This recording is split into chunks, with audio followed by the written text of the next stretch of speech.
যাচ্ছি। ইতিমধ্যে আরেকটা কর্মসূচি আমরা উদ্বোধন করি নাই কিন্তু কিশোরগঞ্জের ভৈরবে বাণিজ্য মেলা উপলক্ষে সাংবাদিকদের সাথে একমত বিনিময় সভা অনুষ্ঠিত হয়েছে। শুক্রবার সকালে উপজেলা পরিষদের সম্মেলন কক্ষে উপজেলা প্রশাসনের উদ্যোগে এ সভার আয়োজন করা হয়। এ সময় সভায় প্রধান অতিথি হিসেবে উপস্থিত ছিলেন ভৈরব উপজেলা নির্বাহী কর্মকর্তা শবনম শারমিন।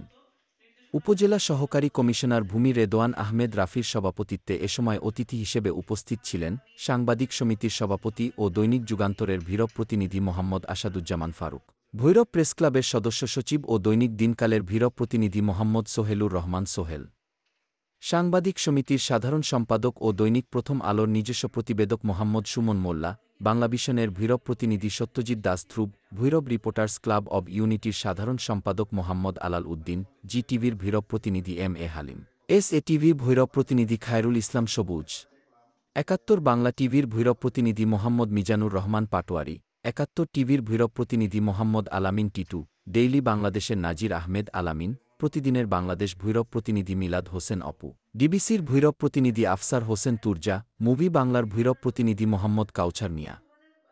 বাণিজ্য মেলার প্রতিনিধি ও ব্যবসায়ী সংগঠক হিসেবে উপস্থিত ছিলেন Bhairab chamber of commerce and ইন্ডাস্ট্রির সহসভাপতি জাহিদুল হক জাবের।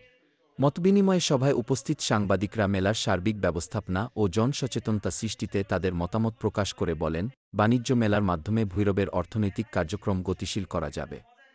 এছাড়া খেয়াল রাখতে হবে স্থানীয় ব্যবসা প্রতিষ্ঠানের কোনো ক্ষতি না হয়। আর মেলার নিরাপত্তা ব্যবস্থা বিশেষভাবে জোরদার করতে হবে। গণমাধ্যম কর্মীরা আরও বলেন, মেলার প্রচার প্রসার এবং টিকিটের সুষ্ঠু ব্যবস্থাপনা নিশ্চিত করতে বিশেষ ভূমিকা পালন করতে হবে। এছাড়া স্থানীয় ব্যবসায়ীদের অংশগ্রহণ নিশ্চিত করাও গুরুত্বপূর্ণ।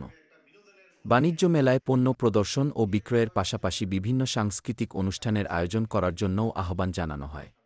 মতবিনিময় সভায় অতিথিরা এবং সাংবাদিকরা মেলার সফলতা কামনা করেন। কাপড়ের দোকান বা এরকম কিছুই দরকার নেই, যারা এখানে বাণিজ্য মেলা করবে এটা যাতে